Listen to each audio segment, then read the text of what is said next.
Presentations at this time. This is the 5:30 presentation period. We have two presentations tonight. Our first presentation is, I'm going to flip these over here. There's a proclamation for May as a Mental Health Month. Is there anyone here to, Joseph? Yes, thank you. I'll meet you at the podium right there. And then our next presentation will be the introduction and swearing in of a new police officer, which Chief Mondary will handle. But first,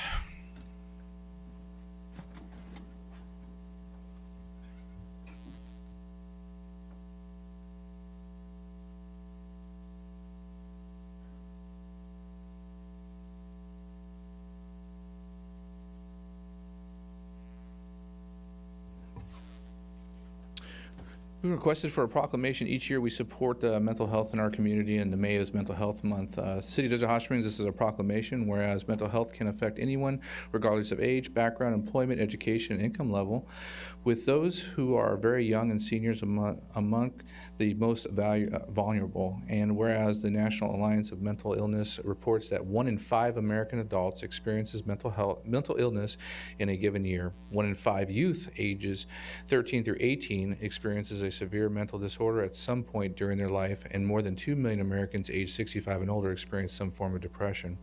And whereas those are treatments, services, and community services systems that are helping many with mental health conditions recover and be able to move forward to lead rich, fulfilling, productive lives. And whereas friends, family, and community members play an important role in extending understanding and compassion about mental health and in promoting the wellness and recovery of people living with mental illness. And as mayor, I also call upon the citizens, government agencies, public and private institutions, businesses, and schools in the city of Desert Hot Springs to recommend our community to increase awareness and understanding of mental health, expand the dialogue about the steps our citizens can take to promote mental health and wellness, and faster in understanding about the need to appropriate and accessible services for the mental health needs of all people. Now, therefore, it is resolved that the City of Desert Hot Springs issues proclamation recognizing May 2019 as Mental Health Month. And we appreciate you coming out today and accepting this on behalf of Mental Health Month, and I'll give you the opportunity to say a few words. My name is Jim Jones.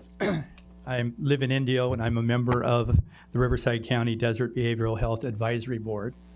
There are 3 boards within Riverside County, and basically we work with the Department of Mental Health and go out and visit some of the support groups that they have and just keep up with what's going on in the community.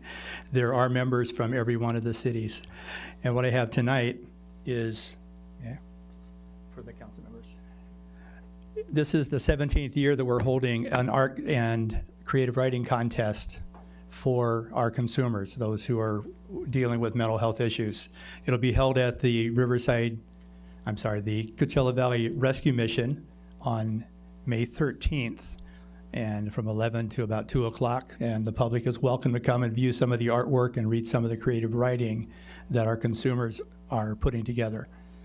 There will be food. I always remember to say that because that's a good thing. So as I said, it is our 17th year of doing this, and there are cash prizes that are given to the favorite artists, as well as some art that's for sale. So it's a good opportunity for the community to come together and to support those who are dealing with mental health issues. Thank you very much for allowing me to come to pick up the proclamation from you. We'll have this on display at the art show. Thank you very much.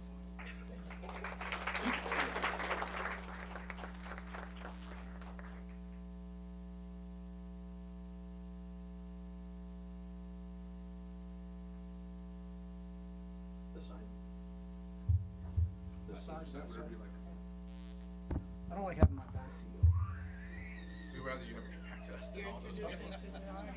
There's a bunch of guns out there. Well, I'd rather, thanks for that, because I know a lot of these people, and I'd rather not have my back to them either. This evening, I want to thank everybody for being here. We're going to swear in our 2 newest police officers who started yesterday. And we're going to do them both at the same time? Okay. So first off, I would like to introduce, actually come on up, Madison. Officer Madison Phillips. She was born and raised in San Bernardino. She currently resides in Redlands with her, can I cross out boyfriend and put fiance? No pressure, Tyler. Although they are planning on hopefully relocating to the Coachella Valley, she attended the San Bernardino Valley College Extended Academy. She graduated at the end of 2017, and she did this, and the law enforcement officers out here knows how intense these academies are. She actually did that while working full-time. Since graduation, she volunteers at the academy, and she also has been working at the San Manuel in their public safety department. And so we're very happy to have her on board. And with her representing tonight is her boyfriend, Tyler Wick, who will be pinning her badge at the appropriate time. Her parents, Bill and Jenny Savage. Thank you very much. Her brother, Bill, who works as a deputy at San Bernardino County, working up in Joshua Tree, as well as Tyler's parents, Donald and Tasha. Welcome, and we'll start swearing you in here in a moment, but a round of applause.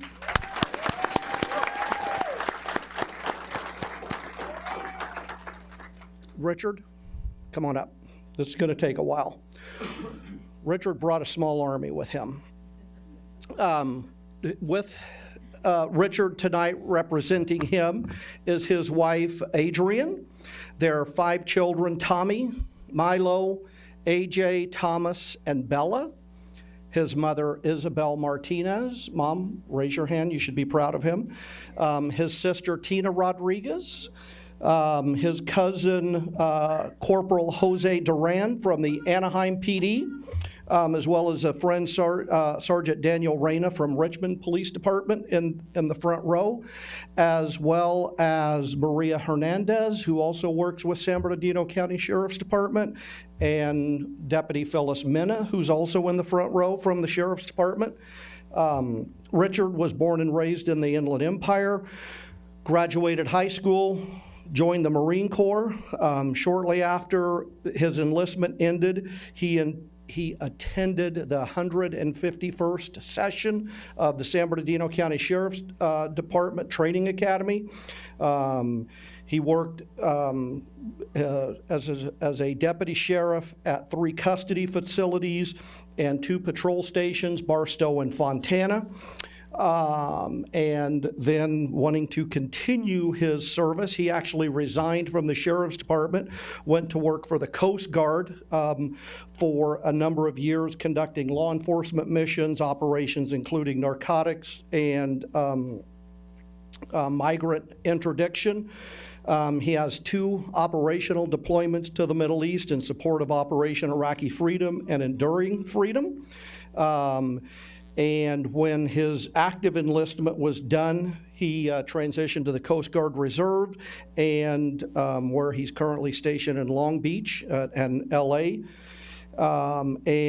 Most recently, before coming to us, he worked as a police officer for the Department of Defense down in the greater San Diego area, and he has an associate's degree in social and behavior science and a bachelor's degree in criminal justice.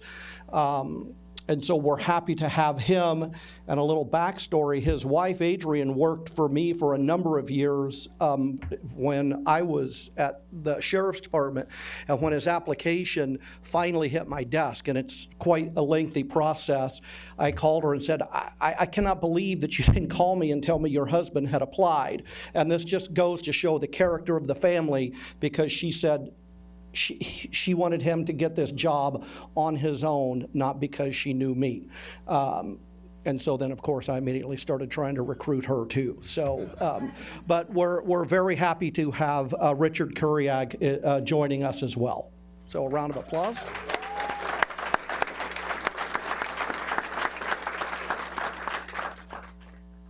You guys want to turn this way and this is our city clerk, Gerald Soriano. He will swear you in, and then we will do the pinning of your badge. Okay, good evening. Please raise your right hand. Do you, Madison Phillips, And Richard Kuriag, do solemnly swear or affirm that you will support and defend the Constitution of the United States and the Constitution of the State of California against all enemies, foreign and domestic? That you will bear true faith and allegiance to the Constitution of the United States and the Constitution of the State of California? Yes. That you take this obligation freely without any mental reservation or purpose of evasion? Yes. And that you will well and faithfully discharge the duties upon which you're about to enter? Yes. Congratulations.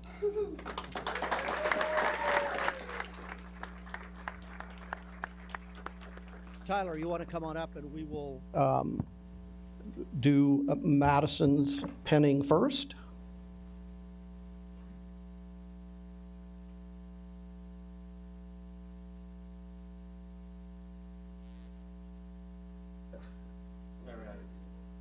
Okay. Well, hopefully you'll never do it again, unless it's a promotional. Yeah, give her a round of applause. Here, I think parents probably want a photo op real quick.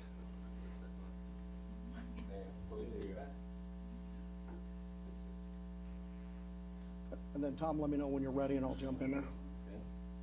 We got, oh, hold on, stay here. He's got to get it everyone.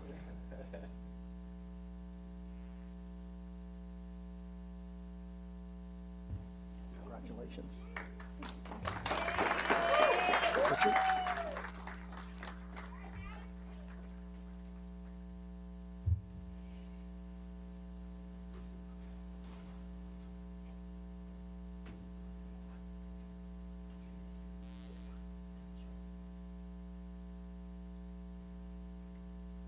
Go ahead and put some lipstick on him.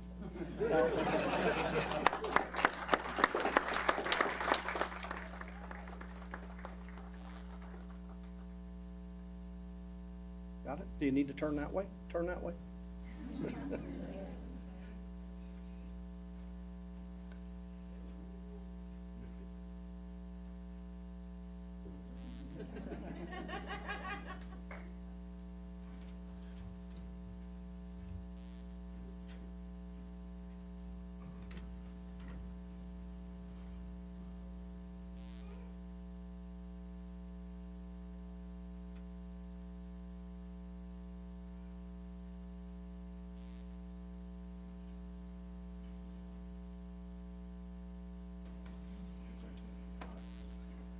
Thank you, Mr. Mayor.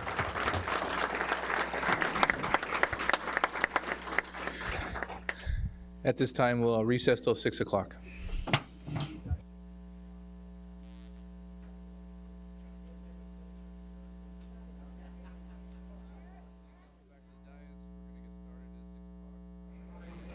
Scott.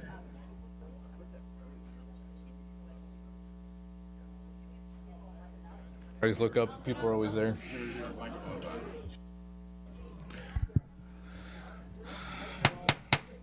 All right, good evening, everybody. It is 6 o'clock.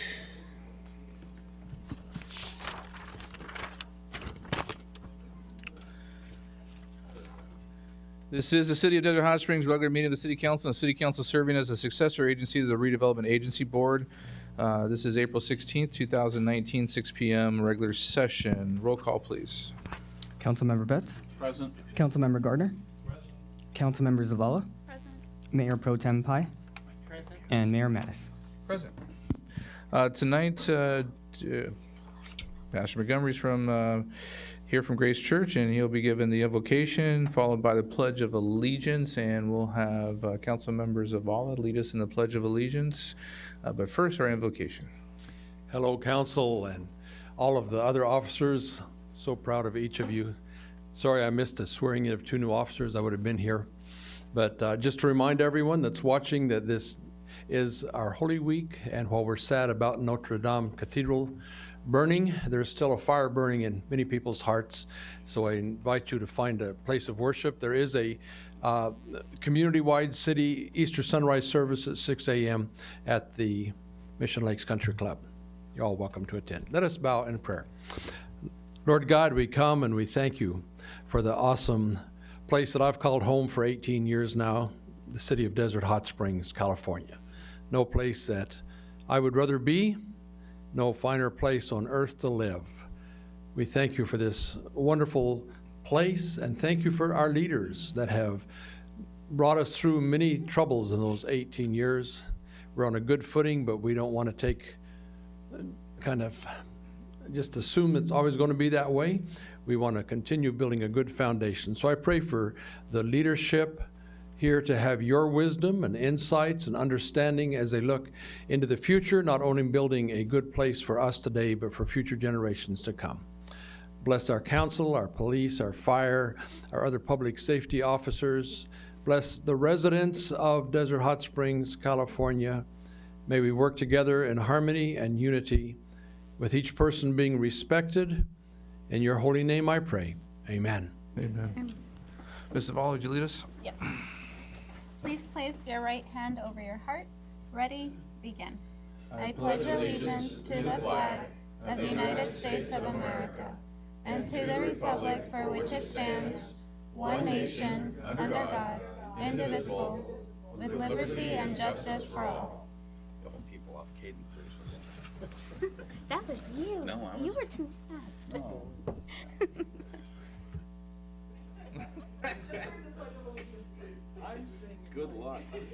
I'm used to Russ. I didn't know Doria was going to get off cue, though. I was just telling Annie Elliott she's going to lead it to keep everybody in line.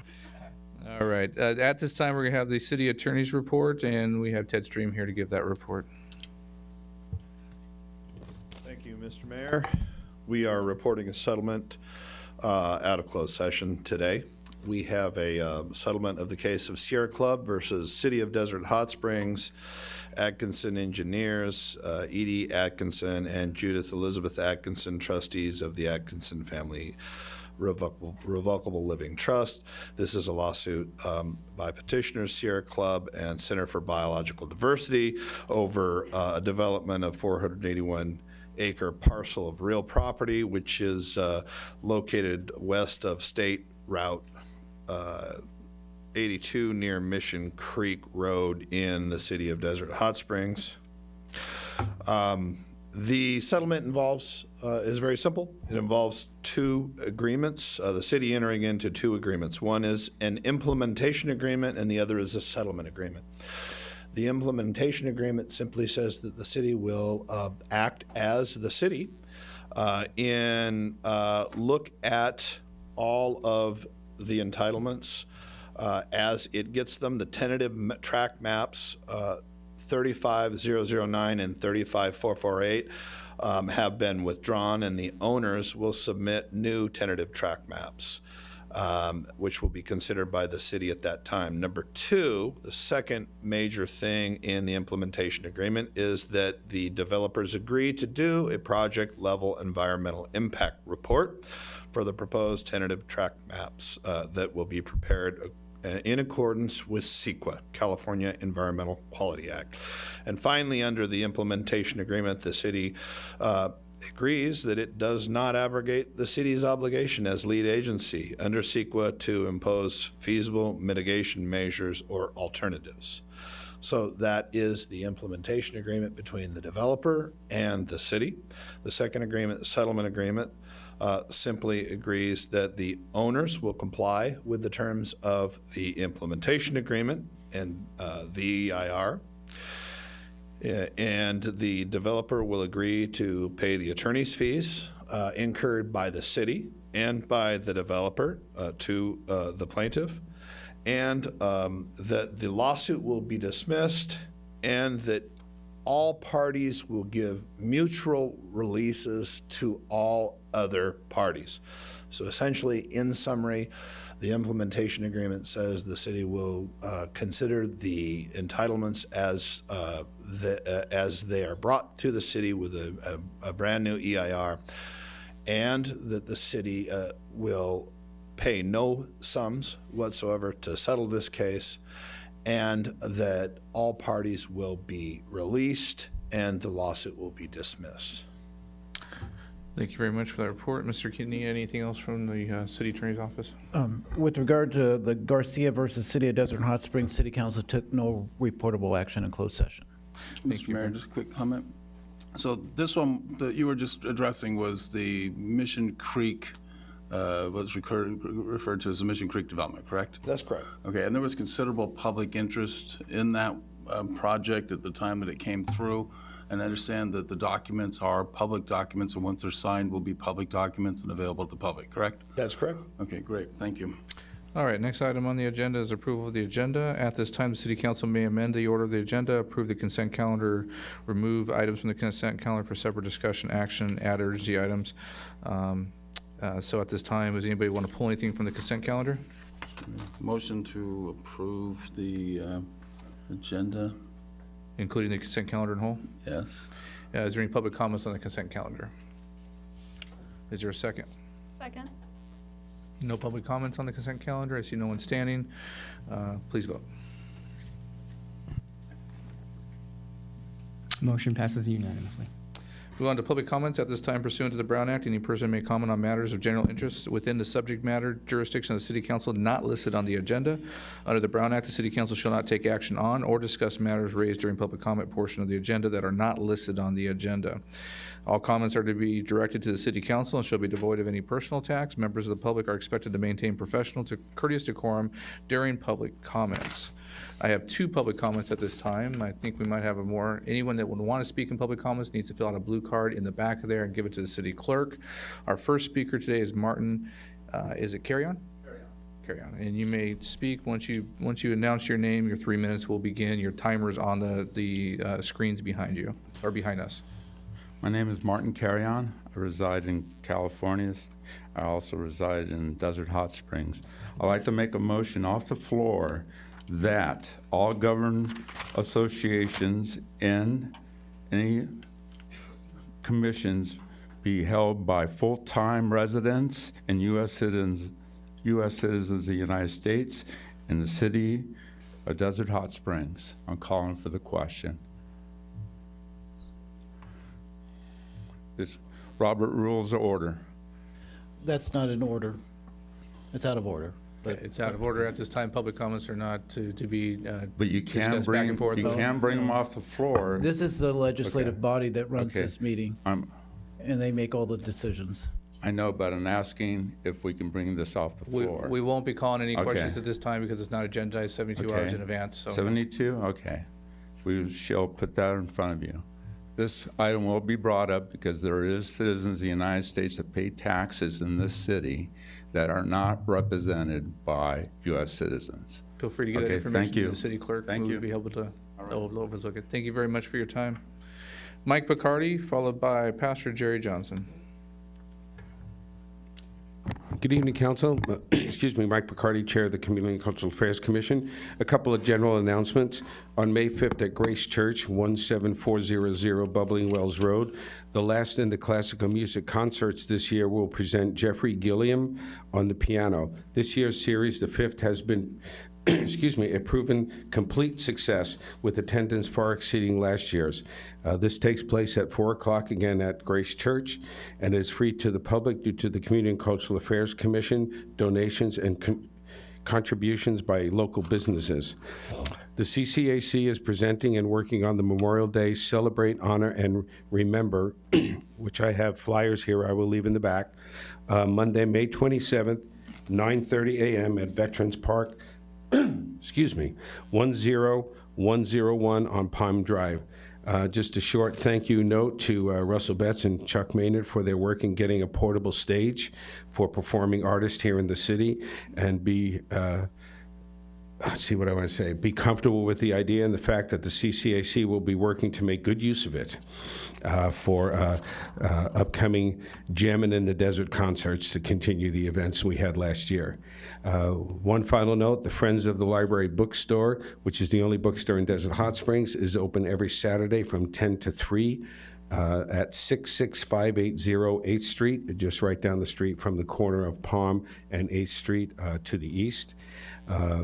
A sad note, we'll be closing at the end of May, and we'll be looking for a new location. The space that we have there is no longer going to be available, and being a nonprofit and working for the library and all of the proceeds going to the book programs at the library, we are hoping that there's some great Good Samaritan out there that will have a space that we can use.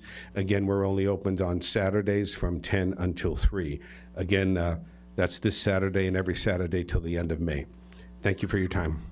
Thank you, Mr. Picardi. Pastor Jerry Johnson, he is our last speaker card. Anyone would like to speak must fill out a blue card and hand it in to the city clerk.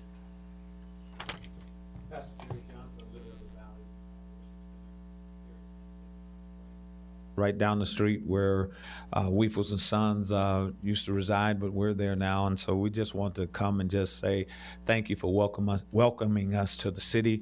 We got a wonderful chance to meet the mayor and, of course, Mayor Pro Tem Jan. We've been knowing her a little bit longer than others here, and the police chief and other great people, Doria and Charles today and Luke. And it's just been a great joy. And so since we've been here the last 2 years, on the October the 31st, which is Halloween to many, but we call it Harvest Fest. We've been able to put out into the parking lot some jumpers and have some games, and we've had over 300 children be able to come by and be able to have a safe environment to be able to have candy and whatever the things that they get during Halloween time, and it's really been a joy of having that. We consider ourselves in the city, of the city, and for the city. We like to collaborate with those of the city officials. Like, we come from Palm Springs, California. I served on the Planning Commission of the city of Palm Springs. I'm the first African American to serve on the city Planning Commission of the city of Palm Springs, and I hold that dearly. And so I've been used to communicating with those that are what I would consider the persons that make sure that the city run well. So I'm here to help serve and help do what we can for the community. A couple of things that we're doing, and I'm going to get out of your way. That's just a preacher's saying, you know, I'm fixing to close, okay?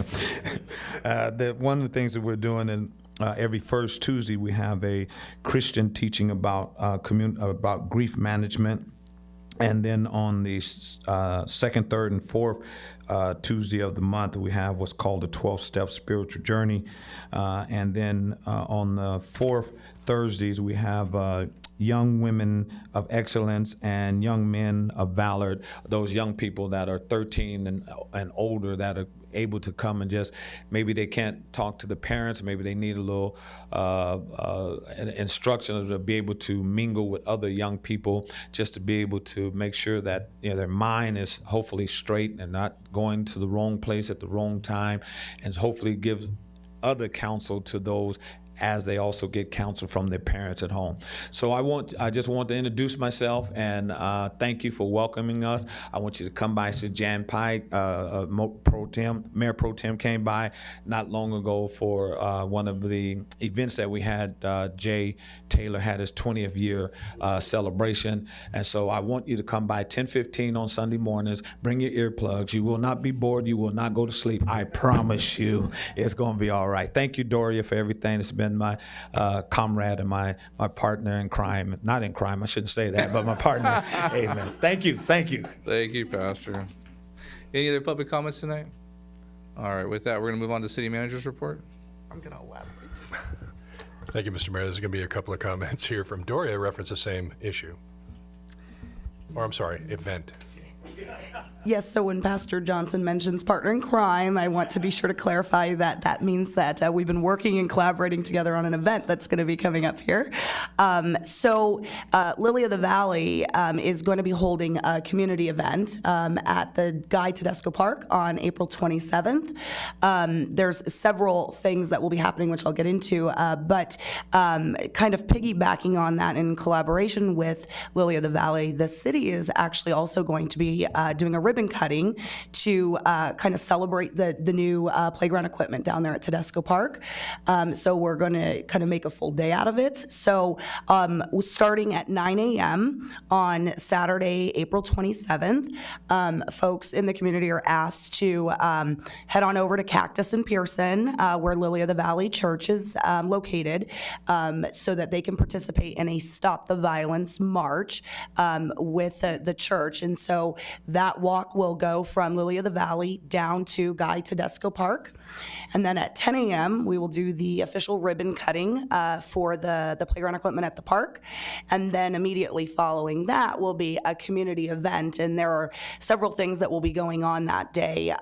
Different speakers will be there speaking to the community on all sorts of different topics. There's going to be vendors there providing different resources for folks in the community. There's, I think one of the big things that Pastor Johnson and I have been speaking about is the fact that there's a lot of residents here that maybe don't know of some of the resources here in the community. So they're going to be providing a venue to get that information out. Please join us. There's going to be some press releases that are going out this week, some social media posts to get the word out there, but would love to have all the community there. In addition to that, also want to put the word out there for everyone to save the date on Wednesday, April 24th, so next Wednesday, the 24th, at 10 a.m. We are very happy to announce that we will be holding a groundbreaking for the new City Hall project. That will start at 10 a.m. At Pearson and Palm, corner of Pearson and Palm. There will be parking off of Pearson and Palm in the current administration office's parking lot. And then there will also be parking along First Street. Entrance on both the Pearson side and First Street. You will be wanting to head over to the actual construction site. That is April 24th at 10 a.m. And we hope everyone can join us in celebrating the groundbreaking, official groundbreaking for the community's new City Hall. Sweet. And I am done now with all of my partners in crime. City Manager? Danny, could you talk just briefly about our current projects that are going on, starting down at Palm and Paul and up through the corridor? Sure. Yesterday, we actually began the Palm Drive entry project, which will install 8 date palm trees on either side, so a total of 16 date palm trees at our entry or our Palm Drive entryway. It'll also put some curb gutter and sidewalk on our side. It was a long process. We work with the city of Cathedral City. Some of you might know, but the city of Desert Hot Springs owns the west side, and the city of Cathedral City is to the east side. Therefore, we have to go through an encroachment permit and agreement process through both cities. Both agencies have to agree to it. And since we have the Jack in the Box there, we also had to get an agreement with them as well because we will be taking over some of the maintenance. So you will be seeing some improvements on that entryway. We also currently have the ATP Cycle 3 Palm Drive project went out to bid last week. The bids are due May 6th. That is the Palm Drive project that we're going to install streetlights, bike lanes, 34 streetlights, brand new bike lanes, reduce the lane widths, install flashing warning lights on the bus stops, add a lot more signages, and add traffic synchronization to some more traffic signals. We also are finally on schedule to have the traffic signal shipped for Palm and Camino Ventura this Friday, and work will begin in the next couple of weeks. We should have that project completed and ready to go by the end of this month as well. So there will be a lot of work going on Palm Drive in the next few months, and it'll continue throughout the summer. So we do want you to use caution, and we do want you to enjoy the improvements when they're completed. And Danny, just where's the pavement going as well? The pavement's going from Camino Ventura all the way up to Two Bunch Palms. And we're currently finishing the design for the second follow-up project, which will continue Two Bunch Palms all the way up to Pearson. And then we're talking about new street signs and replacing the light housings? Yes, yeah. So we also currently have ordered all brand new street name signs for every single traffic signal in the city. We're changing them to the blue LED backlit signs, so you'll have some brand new signs with the new city logos on all our traffic signals as well, which will be wind rated too, which are a little bit maintenance. So thanks, Danny. That's all I have, Mr. Mayor. Thank you very much. Move on to mayor and council member comments. I'll mix it up tonight. I'll go first tonight. I don't have too big of a report. I did attend, I was asked to sit in as mayor for the Rotary four-way test, and the reason I wanted to bring this up is I'm a Rotarian here in the community. And one of the things that Rotary's been really focused on this last year is youth in our community, and they've been doing a fantastic job. And there's a contest called the Rotary four-way test, and if you're a Rotarian, you know there's a four-way test to be a Rotarian. And it's basically something you say before each meeting. And they basically were asked to, the students that wanted to participate, to do a speech over 5 minutes, but under 8 minutes, I believe it was. And if they went over 8 minutes, they were docked time. And so there was a big, long procedures on how it would go. And there was 3 students that participated, and all 3 students won cash prizes, and the 2 top students went on to the district, and they'll be representing Desert Hot Springs. So it was fascinating to be a judge for that, and I just wanted to say thank you to Rotary for continuing to support the youth and make leaders out of our community. I was asked by our federal advocates, who's our lobbying group out of Washington, D.C., to possibly testify in front of Congress on the Safe Banking Act. Well, that didn't come through, but they also wanted to schedule a trip so that we could speak to some of the members of Congress and the senators, at least their staff, if we couldn't get a hold of them, on safe banking. The city of Desert Hot Springs is a very small city that has issues with some of the cannabis industry not being able to bank correctly and having to use a lot of cash. This isn't exactly safe, and this is where the SAFE Act comes into play. The SAFE Act stands for the Secured and Fair Enforcement Banking Act, and it was passed through Congress by Perlmutter, who is a congressman, and he actually, we were able to meet with him for a short period of time and his staff to thank him for putting this through Congress and getting it approved. The next step, as we know, our federal government, it goes through the Senate. While we were back there, Senator Merkley was sponsoring the SAFE Act, and he was actually introduced the SAFE Act to the Senate, and they felt that there was good support for it through the Senate. We also met with Senator Moran's office and Sheehan office. They are both on the Appropriations Committee, which will then eventually see some of this SAFE Act stuff, and wanted to give them our spiel. Myself, the police chief, Doria Wellms, and Luke Rainey were all present. We also took advantage of being in Washington, D.C. to meet with our Congressman Ruiz to talk about infrastructure, the cannabis industry, public safety, and the Sand to Snow Monument. Unfortunately, he could only give us a short period of time because they're all of a sudden called to the chambers to do votes and stuff. So we didn't get to spend a lot of time with him, but we did get to spend some time with the chief of staff, who's going to come and tour our city here in the future. We also met with Congressman King's office from New York. And then we were able to meet with BLM Acting Director Brian Steed on the Sand to Snow.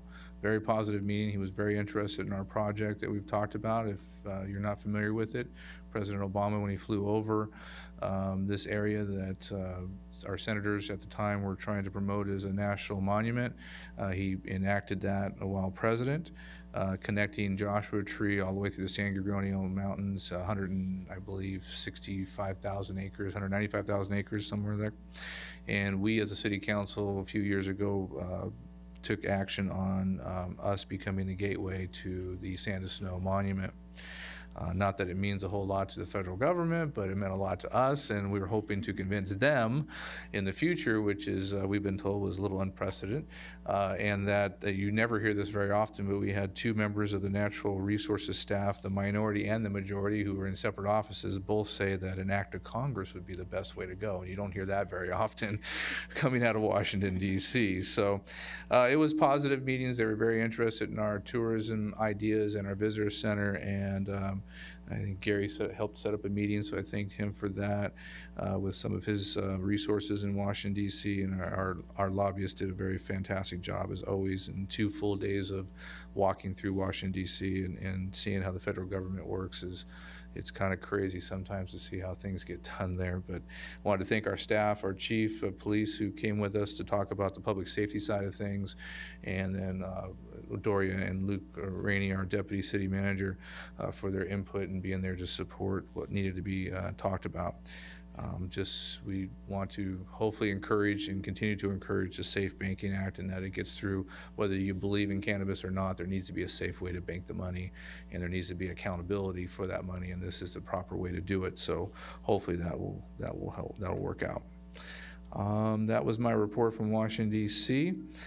Just wanted to say happy Easter to everybody. Be safe this weekend and enjoy the vacation if you have kids. I know they're all home on their spring break. So we ran into a bunch of spring breakers in D.C. They were all tourists, sort of like we were for a small moment of time. All right, that's all I have. Ms. Zavala, you're next. I actually have a question. So Danny, with the updates on the work on Palm Drive, will that also, aside from this new street signs and the traffic signal at Camino Aventura, like, are we also going to see sidewalk work? I know we have like some missing sidewalk. ATP Cycle 3 will be installing all the missing sidewalk from Camino Ventura all the way up to 2 Bunch Palms. So on both sides of the street, yeah. So That we'll be makes me sidewalk. very happy. Other than that, I just had a committee, it's a grants committee meeting with the Regional Access Project Foundation to review requests for a youth-led art and music festival in the East Valley. And aside from that, I'm excited about City Hall. I think it's been a long time coming, so it's going to be really exciting to finally get to see it come off the ground. I know we have our, the small part completed with what we have right now, but it'll finally be nice to have everything in one place. Then we don't have to ask, is that City Hall, the old City Hall or the new City Hall? City Hall West or City Hall East? Sadly, I won't be able to be there. I'll be there in spirit, but I'm going to be out of the state because it's going to be my first time going to Hawaii, and I'm very excited about it. You might not come back. I know, I might just stay out there. Mr. Gardner. Hopefully I Mr. don't Mayor. drown when I'm trying to snorkel. If I don't come back, you might want to check. Send pictures. Thank you, that was it.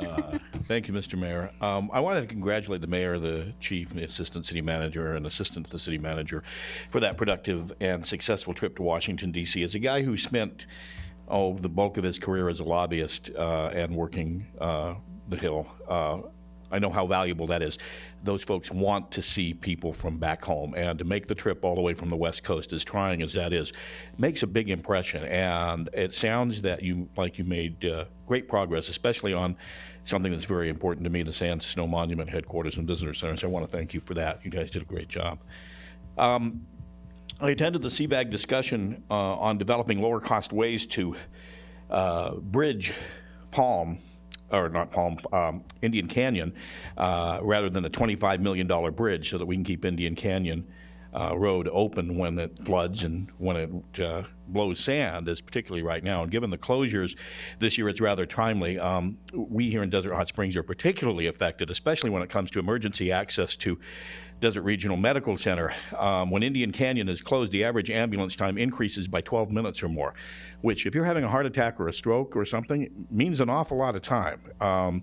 And it would actually be quicker to medevac people over sometimes than it would be to try to drive them when Indian is closed in critical emergency situations. That statistic alone makes a compelling case for finding a low-cost solution, and we're working with Palm Springs and the other CVAG cities, and couple that with the loss of time and money that our citizens endure when the road is closed and having to make detours, and now with $4 a gallon gas and driving all over to get around that. It shows how urgent it is we've tried to find a solution. So I want to thank our fire chief for getting me those stats from the ambulance folks to prove our case. And that is the most compelling piece of information that seems to be swaying people in that direction right now. So I'm glad to have that. Yesterday, I attended the Desert Water Agency's hearing on their plans to move to district representation for the DWA board. One of their 3 alternative maps gives Desert Hot Springs the representation we need on the DWA board. Right now, we don't have anybody on that DWA board from Desert Hot Springs, and we pay taxes for that, and their decisions affect us. So I would encourage everybody to look at the DWA webpage, take a look at the maps they have, add your voice. We still have a couple more weeks while people can add input to that before they make a decision, and make sure that DHS gets its fair treatment from DWA. My good friend Councilmember Pai brought something to my attention earlier today, and since I'll be taking over from her as city liaison to the Desert Hot Springs Historical Society, as we all do our spring cleaning especially longtime residents here in the city, if you come across anything of historical interest as you're cleaning out the attic, the garage, those boxes that are stuck over in the corner, old pictures of Desert Hot Springs, some artifacts, anything like that, I'd urge you to contact the Historical Society. I know they'd be happy to get them. They're working on setting up a museum that we'll be talking about down the road here. We'll have a nice museum with some neat artifacts. And if you have anything that you find during your spring cleaning, please contact them. And lastly, the overwhelming, it's probably an understated word, but the overwhelming success of our experimental temporary food truck permit shows how much potential there is for additional temporary food trucks coming to the city. And so I'm looking forward to an upcoming ordinance that I think we'll get early in May, hopefully, and we should be able to see a lot more variety and more food trucks coming to the city under that new ordinance. So be watching for that. That's all I've got, sir. Mr. Betts. Thank you, Mr. Mayor. Sorry to write a note here. Okay, good. All right. We at the presentations, we saw 2 more officers sworn in, and we are just making some great progress here in the city. And Chief, thanks for all you're doing for us. We've set off to have this goal of being the safest city in the Coachella Valley. And then the chief says, no, that's not a good enough goal. We're going to be the safest city in California. Did I got that right? Yeah. And so that's where we're headed. And so we just got to keep that in mind. And we're making good progress now. So, Chief, I just wanted to take a minute. Every time we have officers get sworn in and the work you're doing, I know it's tough duty and it's always on your mind. And so we sure appreciate that. So thanks.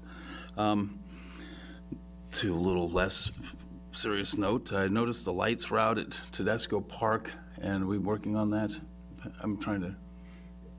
Okay, so if the people who are, calling and asking about that online, the lights at Tedesco Park are getting fixed, but we're aware they're out. The residents are asking if they notice there's street lights out. Do they call Edison or do they talk to us? They can do both, but yeah, there's a 1-800 number for medicine, but if they call Public Works, we can report it. Okay, all right, so I'll just continue to give them the city number for that. Attended a study session at Rancho Mirage City Council on the Salton Sea. That was quite interesting. I'm not sure we have so much of a concern of that because we don't get the smell of the Salton Sea like they do down in the rest of the valley cities. We get it occasionally, but when it gets bad, it goes all the way up to Goleta, Santa Barbara. All of Southern California gets that Salton Sea smell. And there was a real dose of reality in that presentation that, everybody's talking about save the sea. Somebody even had a license plate out there, save the sea. Well, it's not a matter of save the sea. It's going to be a matter of, do we recover the sea? It's in 10 years, they're saying 6 to 10 years is the soonest we can start delivering water to the main body of the Salton Sea if you follow the normal process. We all know how long government takes to get stuff done. You got studies, EIRs, engineering designs that got to be let out and approved, and we haven't gotten to the point of coming up with a plan that approves something.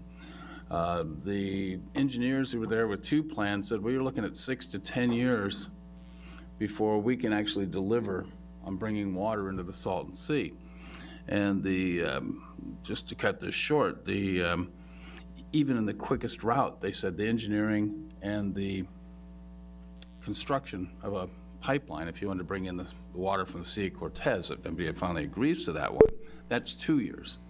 And the sea is significantly being degraded now that there's no more water going in from the Colorado River. So it's a crisis stage, and I think Sierra Club has taken a position, as they expressed at the study session, that they're looking for a North Shore lake that'll end up being something the size of Lake Elsinore, which will at least take care of the habitat for the birds and and maybe some recreational value. But basically, I think they're recognizing, I don't want to speak for them, but they're recognizing that there's got to be some type of emergency mitigation lake created on the North Shore, because the rest of it's going to be a big problem. And it's just let you know the scope of that thing. When you see those dust clouds rolling up here, it's nothing, because up there at Owens Lake went dry up there by Mammoth area.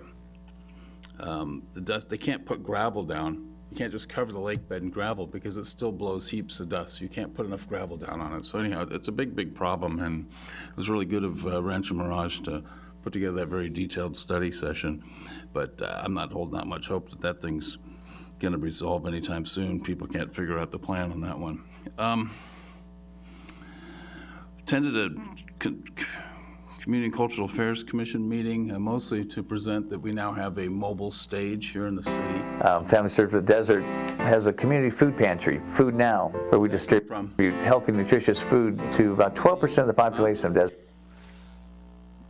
That was a little later in my report. I don't know where that one came from. Is that a cue to hurry up? Quit talking so much? Anyhow. No, not at all. Okay, we got a mobile stage now. Before we had one, Mary will remember, we had one. It was an old, it was all metal wrapped and was like an oven when you went in there, and so it got scrapped. But we've got a nice new one now, and maybe the next council, maybe get some pictures up or get some pictures out to everybody. Worked with the city manager on that one, getting that put together, and it's nice. We have a stage for events. Attended RCTC for the mayor while he was off on important duties in Washington, and then attended the Airport Land Use Commission, attended SCAG. We're making very good progress on our housing element and in the 6th round, and I guess we now have our housing element or housing plan submitted to HCD now for the 5th round, which is good. Attended the Women's Club fundraiser and continue to respond to residents' issues on things like streetlights and Tedesco Park lights. And is it Martin? Is that your name? On your question about the commission, one of the requirements is, no, I'm just going to answer your question very quick. The requirement for the commissions is that you must be a registered voter in the city, so there's nobody on the commission. Well, to be a registered Sir, voter, you have sir, he's just answering your question. I'm just answering your question, so, okay, so you have to be a registered voter to be on the commission, so what you're asking for is already the situation in the city. Sir, there's no back and forth at this time. I'm just letting you know. Okay, so that's all I got. Thank you very much, Mr. Mayor. Ms. Pye? Well, the mayor was in D.C. He asked me to attend the National Crime Victims' Rights Week, which was hosted by Michael Hestron, District Attorney. And I did that, and I was able to recite names. It was very intense. And I got to raise a candle for Henry Valero Lozano, who is named at our park here. And I'm gonna leave that alone. Tomorrow, Wednesday, April 17th, we have a Design the Park Day, and we're asking people to come. It's on 12th and Palm, to come and say what you want for the park. And I'm asking, don't make us do it and then tell me you don't like it. Please come, and it's from 6:30 to 8 p.m., and it's in the Joshua Tree Room at Mission Lakes Country Club. Mission Springs Mission Springs Resort. You said Miracle Springs. Do we have it together now? I think so. I confused it more than you did, I think. I also attended a SCAG meeting. It's different than Councilmember Betts, and we were focused on changing the way that people travel, and that's using more Ubers, bicycles, and et cetera. Exactly how that's going to happen, it's not there yet, but that was the main thing. But while I was in LA, my hometown, I saw a lot of homeless, and I don't want us to get there. So what I'm doing, I'm asking for a subcommittee on homeless, and I'm asking a council member to join with me for the discussion based on our new generations. We have our new procedures. We have a member, Carol Roger, who is with the Desert Healthcare District. Actually, this was her idea, and it's a good idea. And basically, I'm asking someone to join me for a discussion on having a subcommittee. I'm done. All right, that was easy. So we have a huge agenda tonight, so we're going to get into it. Our first and only item on the agenda from the administrative calendar is item number 5, the acceptance of public improvements and reduction of securities with the Kennedy Company, Vista Hacienda LLC for track number 31762-1, and there's 3 recommendations. Our Public Works Director, Danny Porras. Thank you, Mr. Mayor, members of the council. This is regarding Vista Hacienda Residential Development. The Vista Hacienda Residential Development is located on the south side of Hacienda, west of McGarger Road. The development was originally approved in 2004 for 153 residential lots. It's made up of 2 tracks. Track 31762 is to the north, and it's made up of 77 lots. It currently has been rough graded. The streets have been rough graded, but the pads have not been finished. There's also track 31762-1, which is on the south side. That one has 76 lots.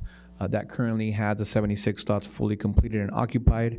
They also have completed all of the storm drain improvements and the street improvements, and that is the track that we'll be discussing today. The city currently has securities in the forms of bonds for both tracks, the northern track and the southern track. Those bonds include funding for the water and sewer, for street improvements, grading, and monumentation, and the list of those are shown on packet page number 9.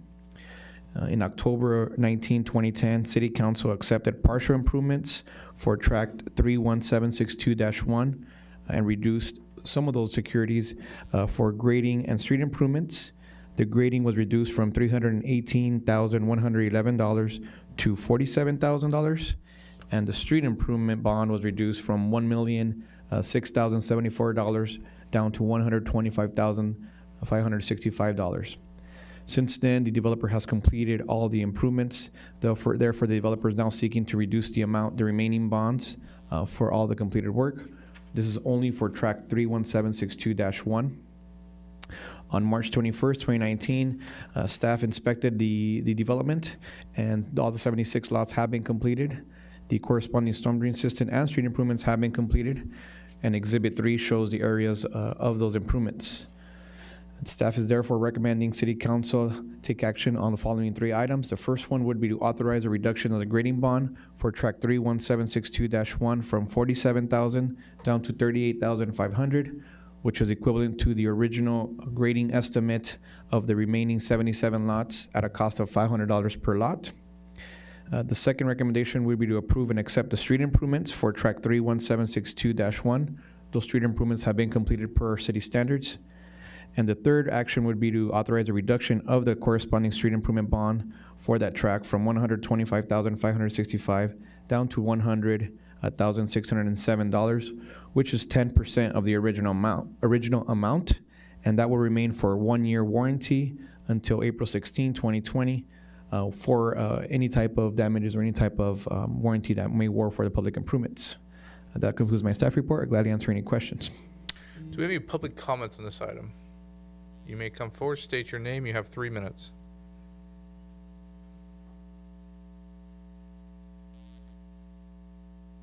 My name is Martin Carrion. I have held a C10 license, and I'm going to go by where I worked at and where I resided at before. Desert Hot Springs is Los Angeles County. In Long Beach, we had an area that was designated an earthquake zone in 1933, which mandated me as a license for the state of California to upgrade the standard of installations for electrical. And I implore the city to look into that, because I hate to see the city bill held liable for any earthquake that hits this area and the developers fall short with not enough bond to cover that development. So I learned that from going to ask these questions, and they didn't have these regulations on the books. So I think you should consider that, and you should bring your bonding level higher. And also with the marijuana industry in the city, that you should require more bond coverage, because if there's a firefighter a police officer, a city employee killed in a line of action by doing their job, this city could be held liable for that action. That's all I have to speak on that. Thank you. Thank you. Any other public comments on this item? I'll close public comments this time. We'll go to Mr. Betts. Yeah, I'm not typically one that wants to reduce or eliminate the amount we're holding on bonds on a development, but we've got this one here, item 1, that's from 47,000 down to 38.5, and I understand you're holding that as a contingency in case something didn't go well. That's a relatively small amount. I'm looking at the bookkeeping hassle on that one. Is there anything there that we're at big risk if we just released the entire amount of that 47,000 bond rather than leaving it at 38.5? The original, the way we came up with the numbers is the developer is actually requesting to completely remove the bond. When we did research on the bond, which was a lot of research, we found out that the original bond was estimating $500 of grading for each lot. There was 153 lots.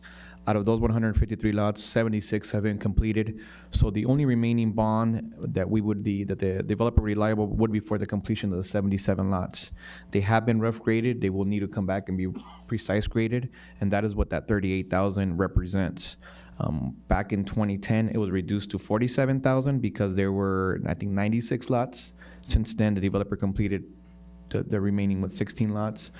So the council can take any action. The developer did request to reduce those bonds.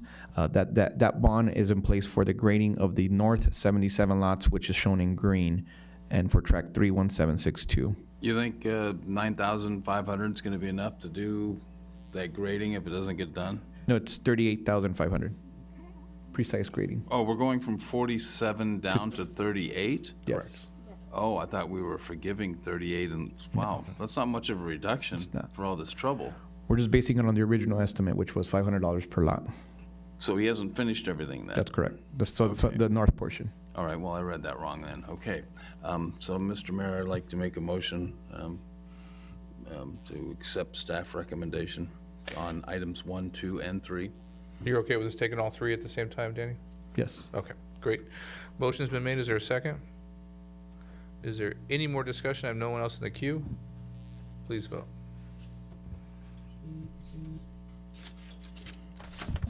Motion passes unanimously. All right, we'll move on to the consent calendar, which all items were approved to begin the meeting, so we'll move on to the future agenda items that you can discuss with the city manager. Anybody in the public did not speak at the beginning of the meeting that would like their 3 minutes at this time, not on the items on the agenda? I see none, and we are adjourned. I know.